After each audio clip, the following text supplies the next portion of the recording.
Hey, what's up, everybody? BDL44 coming at you with another video. All right, so if you heard me on this channel enough times, you may have heard me mention my boy Abdul. He's a person who's close to the Lakers, and he knows some people who know some people, and every time he says anything, it's almost pretty much considered gospel in regards to the Lakers and several other teams. I don't know who he knows. I'm not gonna even pretend. It's just after following this dude on Facebook for over probably 15, 20 years.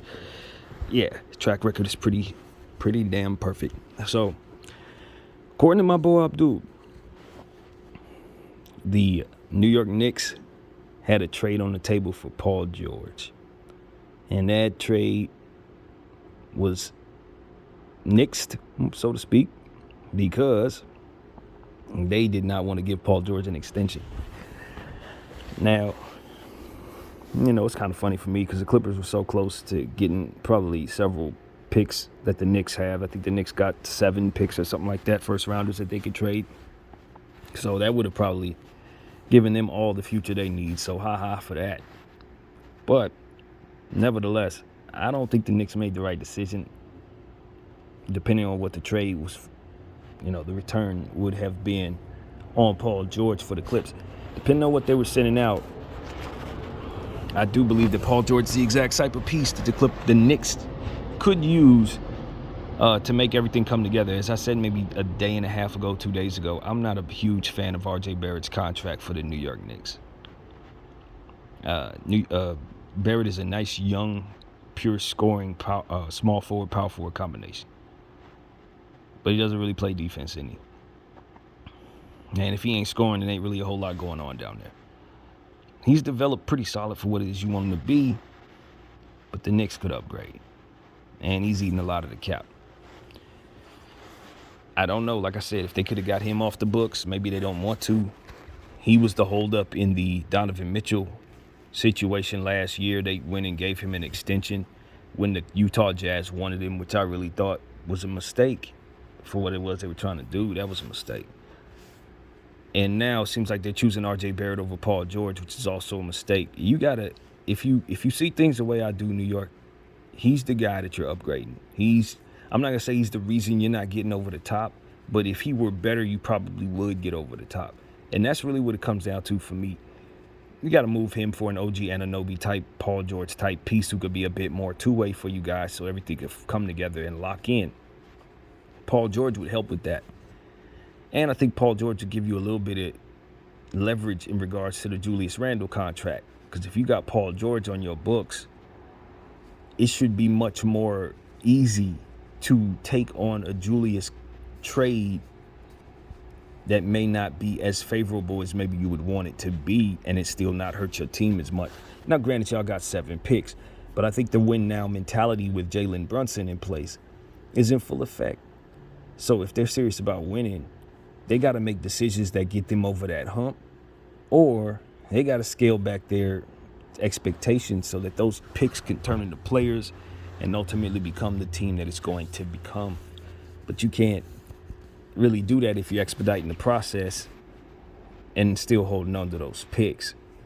At some point in time, you got to realize that you have too many picks for what it is you're trying to do in the win-now situation. Now, that don't mean mortgage the entire future, but it does mean trade about 3 or 4 of them so that you can make this Jalen Brunson timeline make sense. That's what I'm saying. And Jalen's a fairly young player, to be honest with you. But he's enjoyed early success, and I would imagine players who don't want to take steps backwards for a team that's never won a dang championship. If they knew they were going to be resetting with the intention of being in place with a team that knows what it's doing, instead of a team that gives away Obi Toppin for 2 second-round picks to a competitor that's getting better, an old rival at that. But nevertheless, they're giving the damn pick that they had that they should have taken Halliburton instead of to Reggie Miller's old team. And I'm trying to figure out where they're trying to go from here. They wanted Donovan Mitchell. Obviously, the Cavaliers had a better package and took him. And now they got a chance at Paul George. And I think Paul George probably got 2 good years left, 2 or 3 good years left at his level because his game is so fluid. in regards to what he is. Even if as he gets bigger, he's just going to turn into an elite shot maker. Fantastic big guy rebounder. I mean, all he's going to do is continue to play the 4, which is what the Clippers are running him anyway. I would probably have him at the 3 in theory, replacing RJ Barrett, but now that I think more about it, he's probably going to play the 4 for the Knicks anyway, as to which he should probably be replacing Juju. Nah, I don't know if that's a good replacement for Juju in 2023. But he is for RJ Barrett if he wants to play the 3. And that's what I'm bringing him there for if I'm the Knicks. That's why it does get kind of tricky low-key, because as these guys start, these big dudes that are like tall, small forwards, as they start to age, they really become a little too slow to play the small forward position. Now, far be it from me to be certain that Paul George is too slow to do anything. For one, I don't watch the Clippers enough to know where he's at. And for two, last time I saw him, he looked pretty good. He didn't look too slow for nothing. So that's what I have to say. But just looking forward, I always anticipate guys falling off a cliff when they reach the age that he's at this point. So I can see from that perspective where they didn't want to give him an extension. But what is your alternative? As I said, the Knicks, in my opinion, need to go after an OG Anunoby type. If you're not going to go after Paul George, get yourself somebody who can play both sides of the floor at the 3 spot that you are comfortable playing a full game. Because that person for me would be Quentin Grimes. And I know there are a lot of teams who would be happy to have Quentin Grimes right now, but it seems like the Knicks are a bit more hesitant. And again, I don't follow the player close enough to know if there's any reason for that. But from what I've seen, again, should be on the floor. So that's the kind of thing. Quickly, same thing. So it's crap or get off the pot time for the Knicks. They did with Obi Toppin. Maybe not in a way that I respected, but, at least they got off of him and allowed him to move on. I think the Knicks should do the same with Sims, McBride, and all these players that they're not doing nothing with quickly.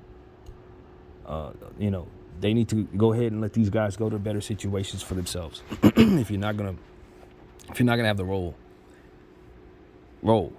It's essentially what I'm saying. Like, get on.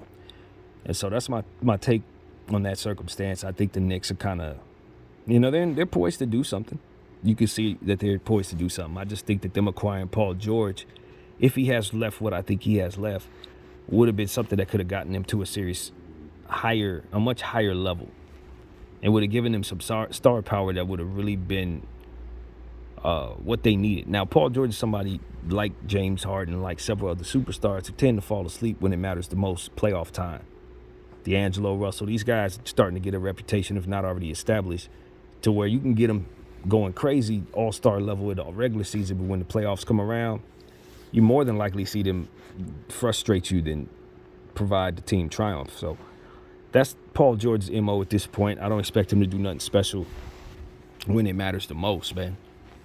But like D'Angelo Russell for my Lakers, I don't care about that if I'm the Knicks, because I got Jalen Brunson to take care of all that. Paul George ain't my number 1. He's my number 2.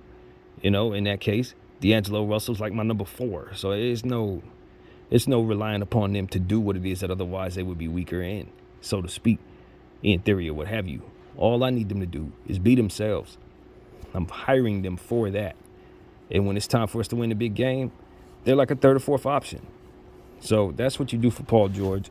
You lean on him a little more in the regular season, and you lean off of him a little more in the playoffs. And you should, if the stars you have in place can lead him to victory, he'll be a champion. And you just got to respect that about certain guys. They're only regular season guys, and in the playoffs, if they do something special, it probably won't be throughout the whole playoffs. But if you're the Knicks, you need to just get to the playoffs and stay there a little bit when you get there. And that also could be why they don't want to give Paul George an extension. Maybe the player they want, maybe will be a little better at that. But my thing is this. You're holding on to RJ Barrett at a very, very high price. And he ain't the only problem, in theory problem, quote unquote, but he is the one you could fix the most, because if you move him, there goes the flexibility you get for yourself. Given the fact you got that Fournier contract on tab, you could use some contract flexibility that doesn't cost you draft picks. And it seems like you're trying to become less flexible by going after another star that'll give up those draft picks. But Paul George ain't gonna be as expensive. I hate to tell the Clippers this, but you ain't gonna get no 4 picks for him at this point. You'll be lucky to get 2 and some players. To be honest, if they're doing things like I would do them, Paul George ain't gonna go for that big price. But especially for the Clippers who don't have much to trade other than that, nah. Sorry.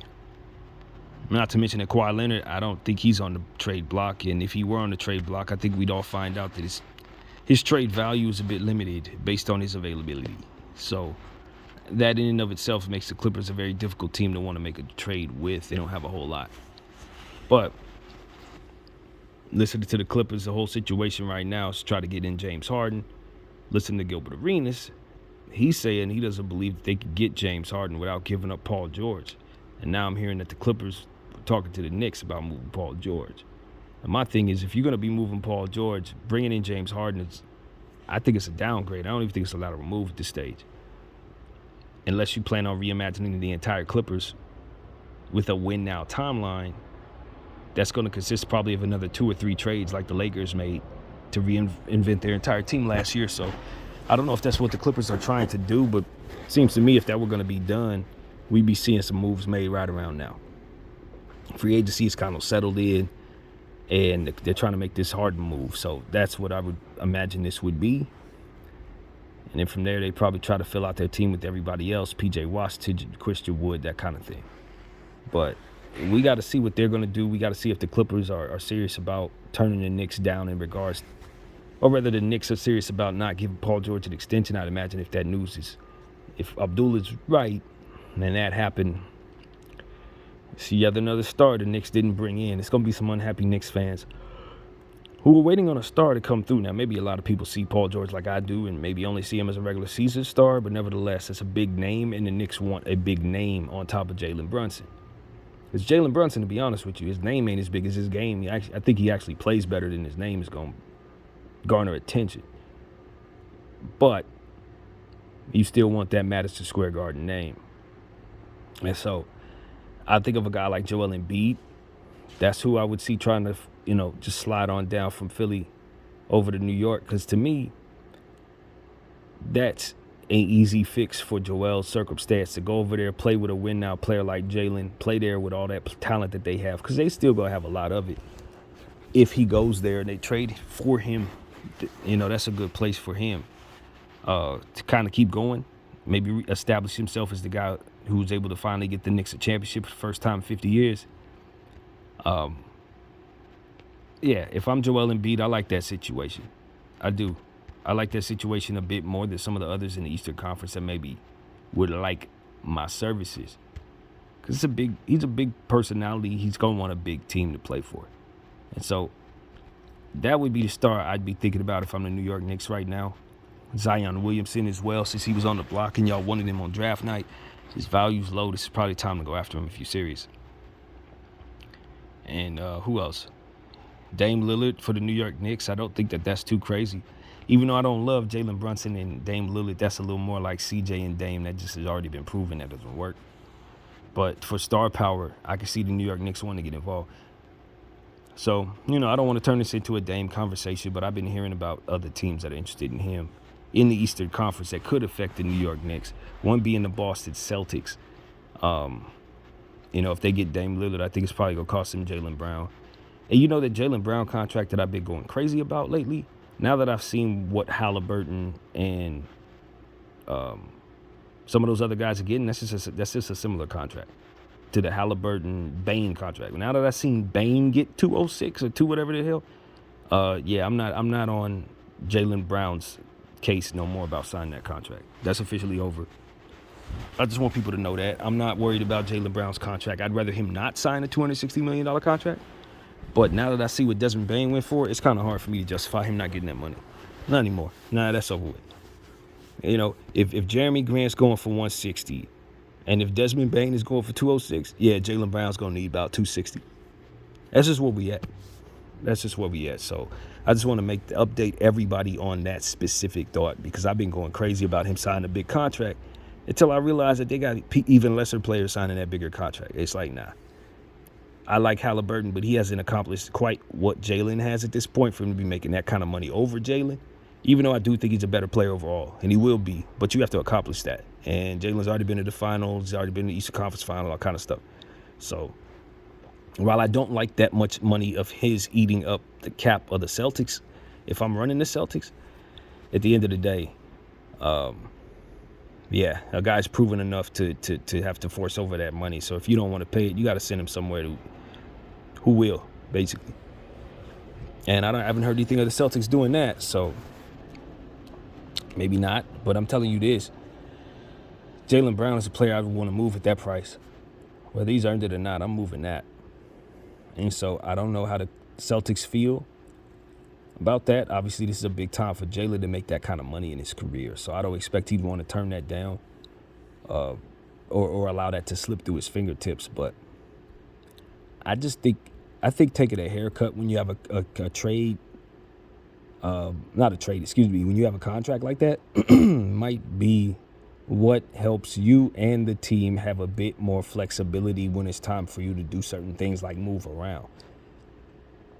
And if your contract is worth a little less than so-and-so's, you're going to be in a much more advantageous position to get what you want than so-and-so. You understand what I'm saying? If the going rate for your player is $260 and you ran out of there with $225, your team is more flexible. You're still wealthy as hell, but I ain't gonna tell you how much money you should want. But your team is still very flexible, and what you are is a less expensive superstar than the rest of the field, which could make you susceptible more so to trade, but also allow you more flexibility to be welcomed by other teams that you would want to go to. Situation like Dame Lillard's right now, if his contract were $40 million a year instead of that $60 million thing that he signed, he would probably already be a Heat, because the price tag wouldn't be so expensive for the Heat to acquire. They could take what they have, which is worth less than what it should be, and actually get Dame, because he would be less than what he's, priced at right now. So it's like, these are the type of things that get in your own way. Now, I'm hearing, just to continue segueing into Dame's conversation, now I'm hearing that he still want to press the issue on going to Miami, which other players have done in the past. And I think that in his mind, he believes he can get them to a championship, so he's not wavering. That's the logic, I think. Like I said, last night, I made the argument that he's going to get hell for this Blazers ending, whether he's being forced out or not. And it looks like to me he is being forced out.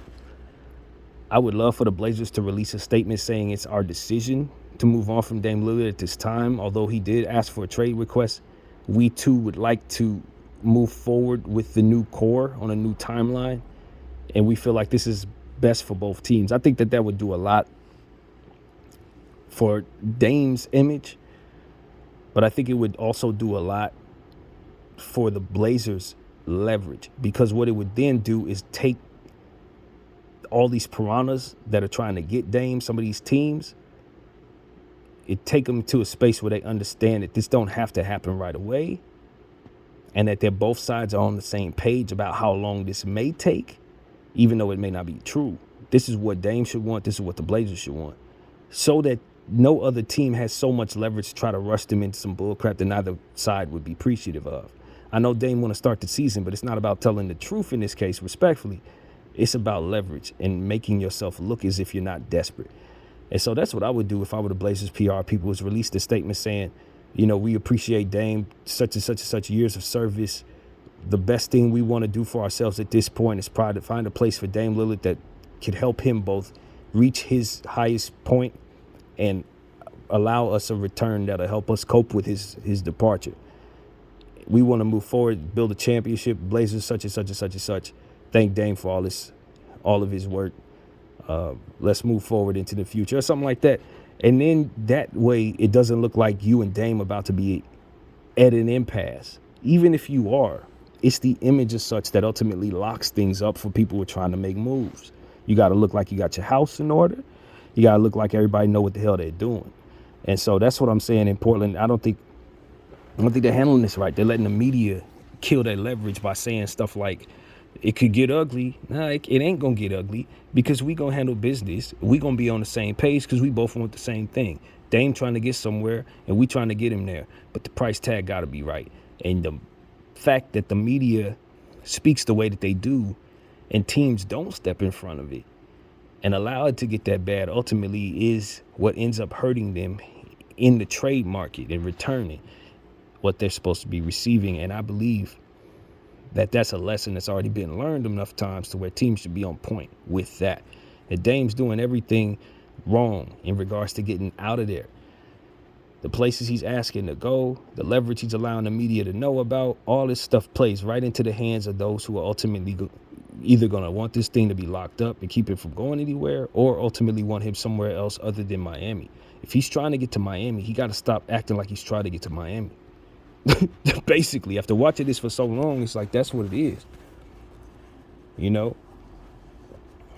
And look, just because you get to the next team, all you need the Blazers to do is get you to a team that's willing to trade you to Miami. I don't know why guys don't see that. Like, bro, you need to be talking to all the owners that would likely like to receive what Miami has and go there. The team that would otherwise want Tyler Hero a year from now, the team that would otherwise think, Robinson is a player that maybe could fit their situation, a team that ultimately has their eyes on Bam. If any of these teams want you on their team, go there, and then Miami will likely be able to do a deal with them some point in time within the next 6 months for you. But you got to be willing to move from the Blazers. You can't stranglehold the Blazers to sending you to a place that you ain't never going to be able to get a good return for. And that's what it really comes down to. Looping in 3 and 4 teams, as I said, the only thing in the way of that is the desire for these teams to actually help anybody get Dame Lillard's contract. They don't want to help that because that's going to switch the tide likely away from them getting Dame Lillard, or if it's in the same conference, it's going to put another super team in their conference that maybe they can't defeat. So it ain't going to be too many teams that want to help with that. You know, not to mention the Heat have won championships as of late. I'm sure there's some teams that would rather not see them succeed anymore. They got to the finals just now. Now they're supposed to be getting Dame Lillard.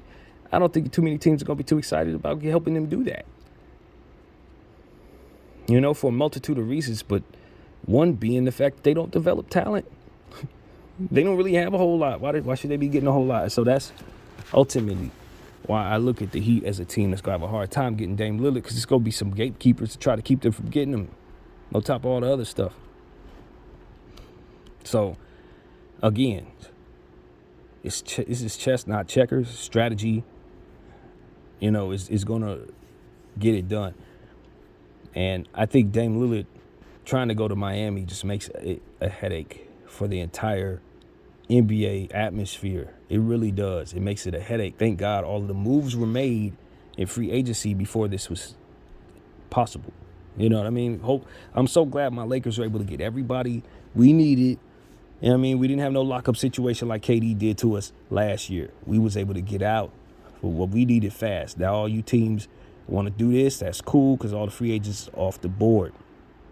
I feel for PJ Washington. I feel for the guys already mentioned, Oubre. They don't know where they're going, but they can best believe they're probably going to end up on one of the Miami Heat, the San Antonio Spurs, the Utah Jazz, Orlando Magic. These are teams that have the money left. The Phoenix Suns, if they're willing to take less, for sure. And so I'm curious to see who's going to get Bol. My gut says it's going to be either my squad, the Lakers, or the Phoenix Suns. I ain't heard about who's going to get him. I ain't heard who's interested in him. I ain't even know if he's going to stay in the league officially, although I think it would be ridiculous if he doesn't.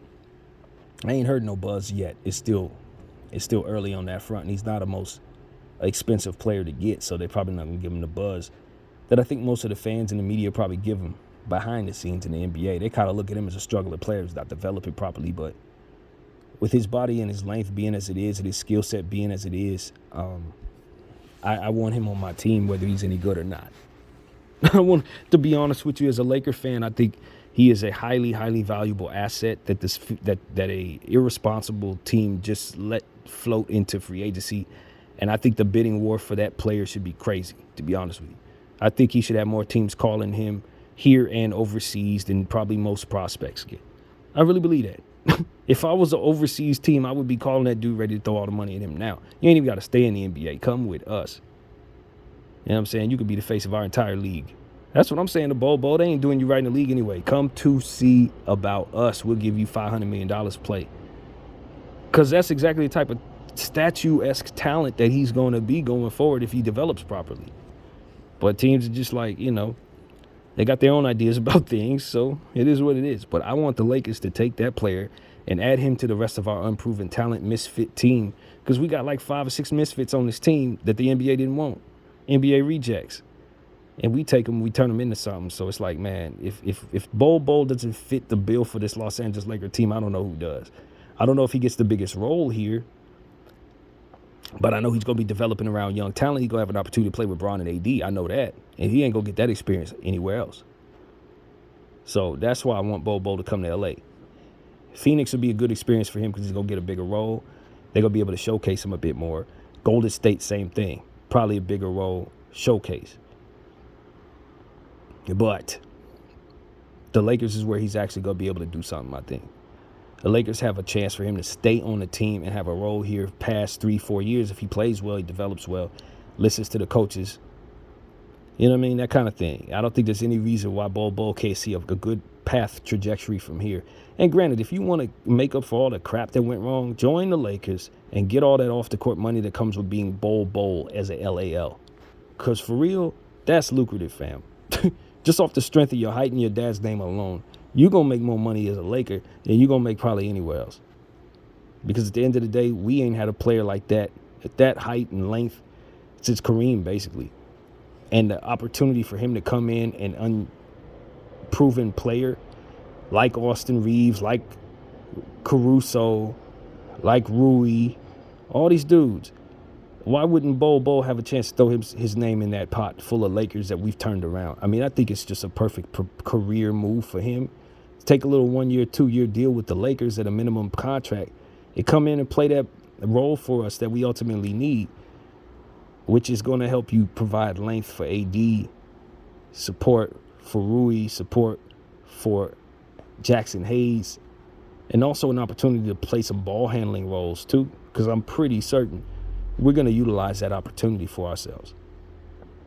So that's what I want to say, man. Hopefully Darvin Ham would play him. I know he's tall. I know Darvin only likes playing short players, so that could be a monkey wrench. But ultimately, I think Bol Bol's development would go as well here as any place that he would target for development in basketball.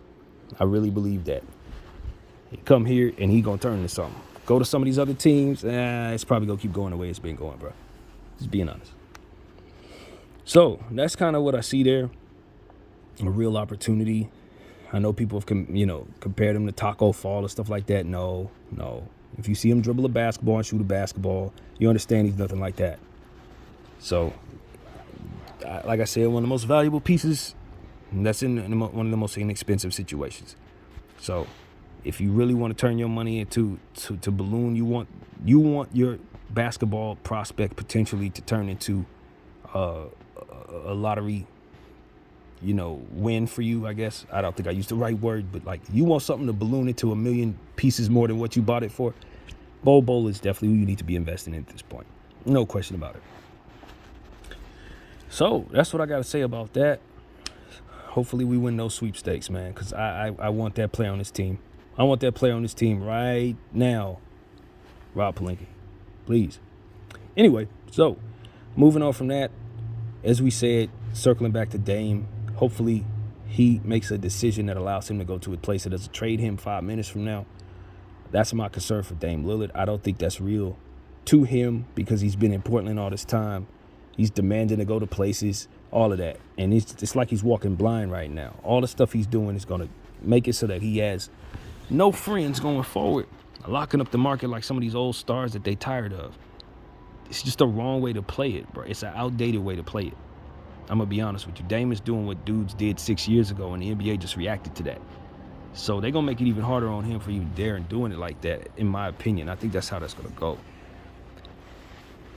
And the optics don't look all that great because we know Portland's in a weird spot. I mean, the only reason why they got to move on from Dame is because of Scoot Henderson. And moving Scoot Henderson is ill-advised in many ways. But so is going forward with him, giving him the keys to the car and pushing out Dame, that's also risky. Especially if you don't get the right return. It seemed like Dame trying to force you not to have it. Now, if I wasn't smarter, I would think that Dame is being bitter because they are forcing him out over Scoot. If I didn't know any better, that's why he's trying to force his way to a team that we know damn well can't get them nothing, because he's unhappy that they've chosen Scoot over him. Am I crazy for looking at it that way? Because at this point, he should know that this is not what's best for the Blazers. At this point, he should know that he's asking the Blazers to take back pennies and cobwebs for his services in a situation where they obviously can't afford to do that. So this seems like it's already gotten ugly. To be honest with you, if I'm just reading tea leaves, it looked like it's already there. And maybe if they would have traded Scoot Henderson on draft night, it wouldn't be. Maybe if they would have traded him on draft night, it wouldn't be. You know what I'm saying? But I don't think I like what the Portland Trailblazers been doing in general. As soon as they offered Jeremy Grant that contract, I knew they were in a place of great concern for me. That was when they were officially crossing over into these people need to be removed because they don't know what the hell they're doing territory. And that's the bigger problem than Dame Lillard or 00 or any of that. It's the brass and what they're doing. I'm going to say something that I think maybe I ain't thought of till now. Maybe the Portland Trailblazers should be willing to take back Tyler Hero. And maybe it's a mistake trying to force this thing into a deadlock situation. If you're the Blazers, maybe you should take back Tyler Hero. Not necessarily because he's the greatest fit, but because he is a retradable piece that you should be able to showcase for a short time. Especially if you do what you're supposed to do with trade Simons. You trade Simons, you bring in Tyler Hero. And you got Tyler Hero and Scoot Henderson. Now, I'm not the smartest man in the world, but Scoot Henderson is a pure point guard. And Tyler Hero is a pure shooting guard who's a bit taller than some of, Simons, Dame. In other words, he's a seamless fit. Defensively, it depends on how well Scoot is defensively to where, to determine whether or not that's a good backcourt. But Tyler Hero, Scoot Henderson, Shaedon Sharpe, I like that trio, and it's not too expensive. Shaedon's on a rookie contract. Tyler's on a nice, max, I guess, the rookie max, but not super rookie max. Something like 160, 180, something like that, I think. And, of course, Scoot's on his rookie contract as well. Why am I not thinking like that if I'm Portland? Especially when I got that nasty Grant contract to consider right now. What is it that you really want to get, Portland? I know you probably want picks, so I'm definitely going to force those picks my way. Third team's got to be involved regardless, but I don't think I'm shunning Tyler Hero because the fit ain't right. If anything, I'm adding Anthony Simons to this trade. That's all. And then it would be going forward with Scoot and Tyler and Shaedon. Then I showcase Tyler for about half a season. And if I don't like what I see there, I move him for picks. Because to be honest with you, what y'all going to do ain't like y'all going to be a champion right away. And y'all ain't going to be a champion no matter what y'all do. You know that. So what you need to be doing is bringing stuff, the most valuable stuff that could ultimately be traded so that you could become a champion off of that. Now, one could argue picks is the best way to go. I agree.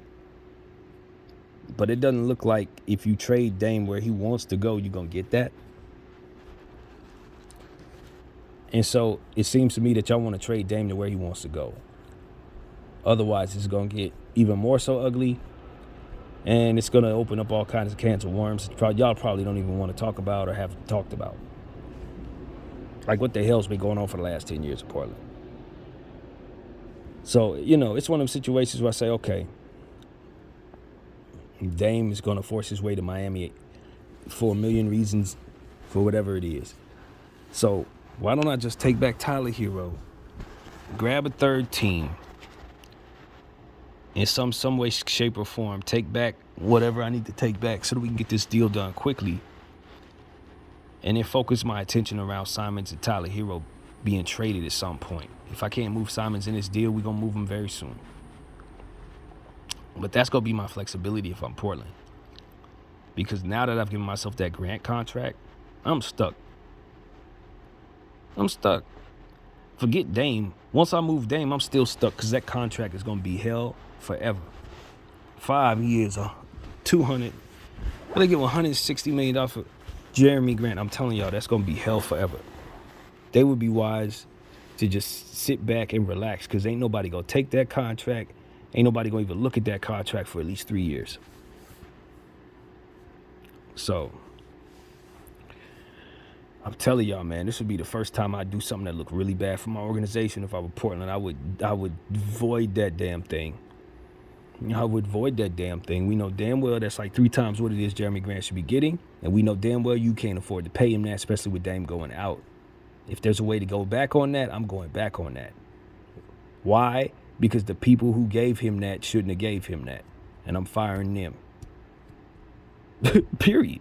I'm telling you, I'm a cold owner when it comes to certain stuff. You gave him what? And now Dame's trying to do what? You're fired. Don't worry, Dame. We ain't going to be trading you right away because I got to find a GM real quick. You know what I'm saying? And if it's the owner's deal to give Jeremy Grant that money, then all the more reason why Dame needs to get out of there, Scoot needs to get out of there, Shaden needs to get out of there, everybody needs to get out of there. Giving Jeremy Grant $160 million when you don't even know if Dame is staying, yeah, everybody needs to get the hell out of there. That's the reality of it. Jeremy Grant doesn't sign until I know what the hell's going on with Dame Lillard. And if Jeremy Grant don't like that, he's gone. He can walk. That's literally how I play that if I'm Portland. He want to use Dame against me. If Dame leaves, I don't need you. So why the hell am I signing you? If Dame don't like it, what's the worst case scenario? He's leaving? He's leaving anyway. He's leaving because I signed you. So that leverage that Jeremy Grant and his representation had, that would not have worked against me. I'd have let him walk because I don't value him like that. You know what I'm saying? And if Dame had a problem with it, I'd tell him, well, we would have had to sign him to 160. Would you have given him that? And Dame would have immediately said, hell no. And then we would have been on even more of the same page than we ever would have been because we would have both agreed that man ain't getting $160 million for no 5 years. But see, I'm not a bad organization. So I'm not going to, you know what I'm saying? Like, no, at all. So, yeah, Portland, that's where we at with that, man. I'm not disappointed in you. I'm just looking at your situation. I say you didn't know what you were doing. And that's why Dame needs to leave right now. You know what I'm saying? That's exactly why. Because y'all gave Jeremy Grant $160 million. It's the only reason why he should leave. No other reason. Not even Scoot is more serious than that as far as reasons for leaving for Dame Lillard. So that's what I got to say, man. If it were up to me, Portland be trading both Scoot and Dame. Get both of those fantastic talents the hell up out of there. And leave them with Jeremy Grant, their superstar, obviously. You know what I'm saying? That's how I feel about that. Shaden Sharp's running mate for the next 4 years on a different timeline, aging right before his very eyes. I don't get it, and it ain't nothing to get. It's a bad contract. So that's what I got to say about that. It's become clear to me that Houston gave Dillon Brooks Austin's contract. They realized they weren't getting a chance at Austin Reeves. They just threw the contract at him. So I just want to make that clear. That's what I see happening there. What else? Fred VanVleet on a 3-year contract at $130 million. After look at what everybody else got, it's not the worst contract in the world. It ain't. I don't love it for the Rockets, but just for the field, it's not the worst contract to acquire. I think they'll be able to move it if they need to. I'm pretty certain they will. So that, for what it's worth, when you look at all the other signings afterward, you could look at it and say it's not the worst signing. It may not be the right move, but the contract and the ability to move it shouldn't be crazy so long as Fred plays a little better than he did last year and not worse. That's another thing. I've said this already, but why did they bring in 2 players that struggled last year and pay them more than what they're supposed to be paid? That's what I want to ask Houston. You do understand that both of the guys you signed in free agency, those 2, are slumping. They're coming off bad years. That should have been worked into the price. So yeah, man, I don't like what Houston did. Y'all know that. I just want Houston to just relinquish the rest of those kids. Get Green out of there, get Whitmore out of there, get Eason out of there. Sengun out of there. Get everybody out of there, man. Leave him with Paul George, James Harden, and Fred VanVleet. I'm telling you, that's all they should have left. That's all they deserve for the moves they've made. So that's how I feel about that. What else? What else, man? When Celtics, Porzingis, we talked about that. I'm just not sure they're going to stay healthy, etc. Golden State, they're going to be relying on the rookies, man. Podziemski's going to have a huge role. They're going to have him playing a real role this year. And Tracy Jackson-Davis, those guys are actually going to be on the court, man. Golden State needs to make more moves. Move Kuminga, slide Moody up into the starting lineup or at least the first guy off the bench. Because you're going to be relying on Pod. Moody's got to take steps forward. Kuminga don't fit unless he does, but he doesn't because you re-signed Draymond. And you still got Looney. And you still got Wiggins. I'd probably move Wiggins. I'd probably move GP2 for more youthful athletic piece. Obviously, Wiggins is youthful and athletic, so that's not why I'm moving him. But GP2, off of these injuries, I don't know if he can ever be that guy for me. I don't think so. I think he could be some version of that, but not the version they need him to be the champs they're going to ask him to become. Nah, they're not. Clay, like I said, it's got to be a big year for Klay Thompson. This can't be an injury year. This can't be a sluggish year. This can't be a 1 for 18 year. He got to shoot well. He got to play well. And if he doesn't, this team's capped off massively. So, Corey Joseph, 1-year deal. He probably won't even get on the floor. I'm telling y'all. I didn't even know that was backwards. I'm telling y'all, the Golden State Warriors, not this year, man. Just like I told y'all last year, not that year, not this year. They look old. They look under-talented. They're going to be leaning on rookies for real roles this year. They're going to be asking players to play huge minutes for huge chunks of the season. It's just it's an injury situation waiting to happen. So that's what I want to tell people. Golden State does not look good to me. I don't know that they make the playoffs. I don't think they do. Not looking at their roster, not looking at everybody else. They may make the play-in tournament, but unless they make some moves to get significantly better, in my humble opinion, they're not in the top 8. No, definitely not. What else? I'm really surprised Minnesota really wants to go forward with these trio of bigs that are ultimately at like almost $500 million together. I'm not saying that moving Rudy Gobert, Karl Towns is going to be the easiest thing to get the best return for. Maybe you feel better if you start the season with Karl. Let him start with a training camp and get him going. Trade him at the deadline or something like that. But as far as them going forward with this trio and being serious in terms of winning a championship, that's not real to me. That's not real to me. I think they're capped off in a major way by their talent and what they've assembled.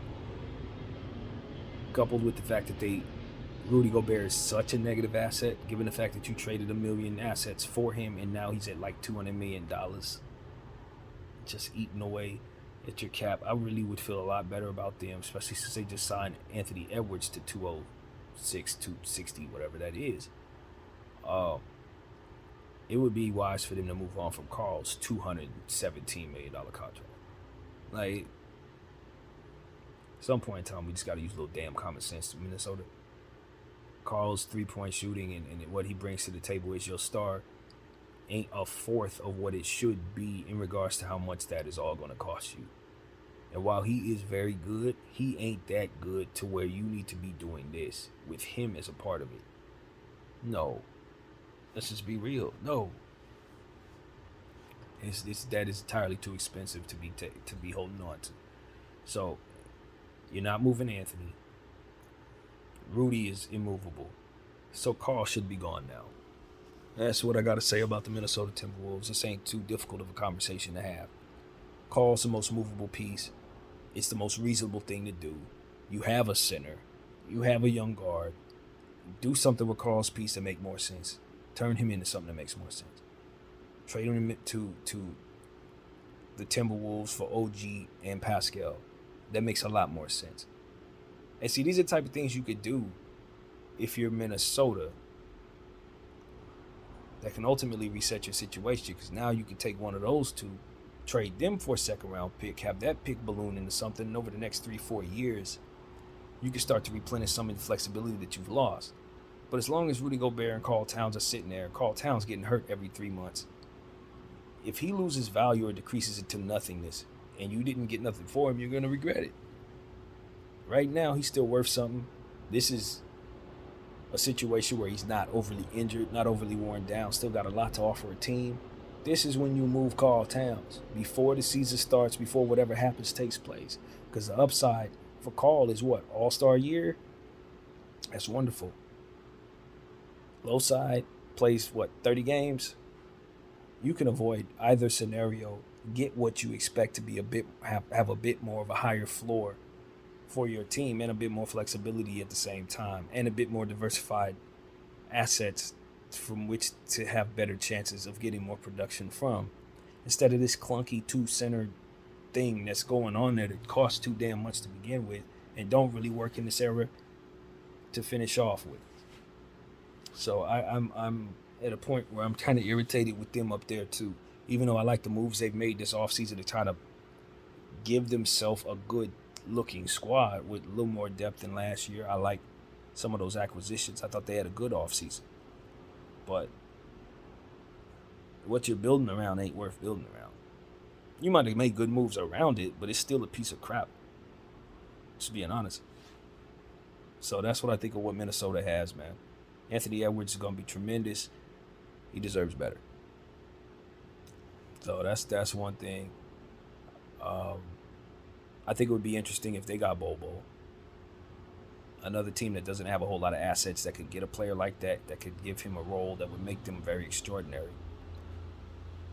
Because if he's playing as shooting guard, and you got Karl Towns and not shooting guard, but small forward, now you got those three centers. He could ball handle. He could block shots with the best of them.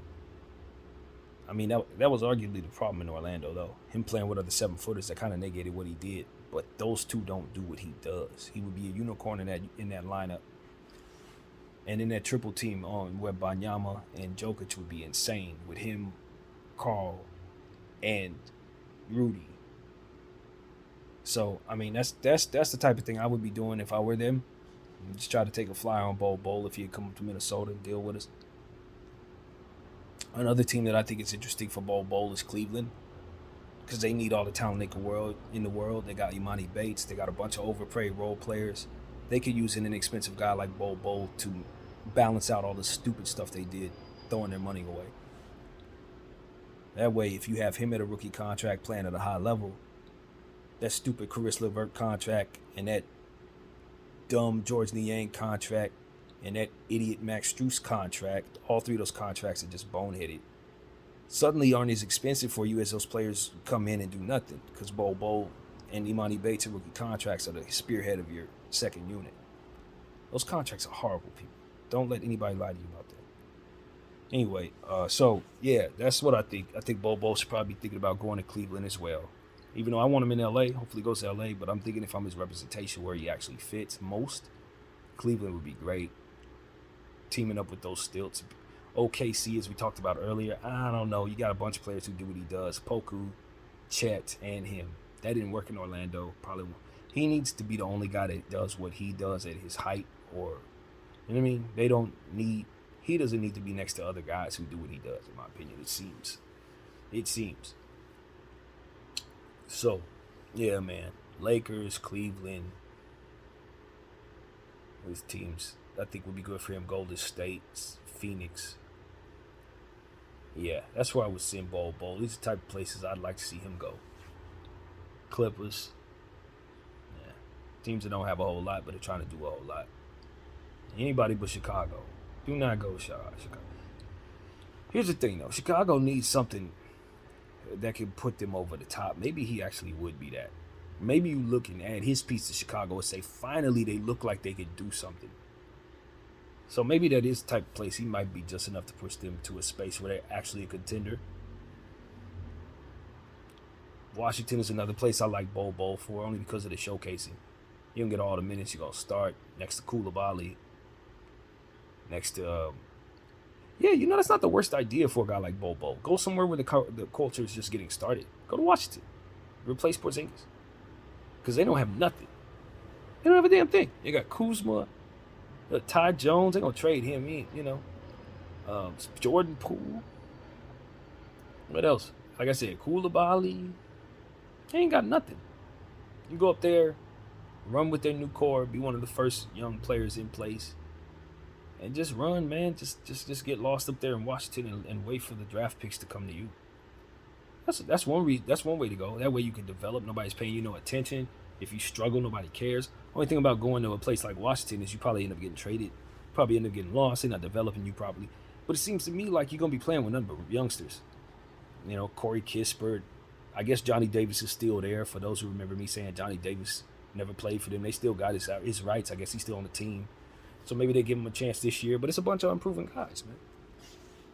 Washington don't have a damn thing up there. So if I'm Bol Bol, I go up there and slot in as a starting small forward, power forward, something. Back up right away off the bench, something. Because ain't nobody there. So that's a career path I like for him. Just huddle up with a new team that's just getting started and be a part of that new wave. But yeah, these are the things we think about, man. Just at random, Obviously, with free agency well in the way into place, everybody's pretty much where they're going to be, except for the names mentioned already. And I do think they probably end up in Miami or Portland or Clippers, or one of these teams that's making a big move right now. And of course, the Lakers. Of course, we still have that one spot left. So, Bamba, one of these guys go take that spot. Hopefully, it's Bol Bol. I think if not Bol Bol, then PJ Washington taking a massive pay cut for the Lakers would be something that would make me happy. I don't expect him to do that, but it's not a lot of money left. And yeah, that's where my head is, man. That's what it is. So happy whatever the heck day this is, the day after the 4th of July. So happy 5th to everybody. And I think that will conclude my content for the day, or for this particular video anyway. I'm coming with more. Video 44. I thank you all for watching.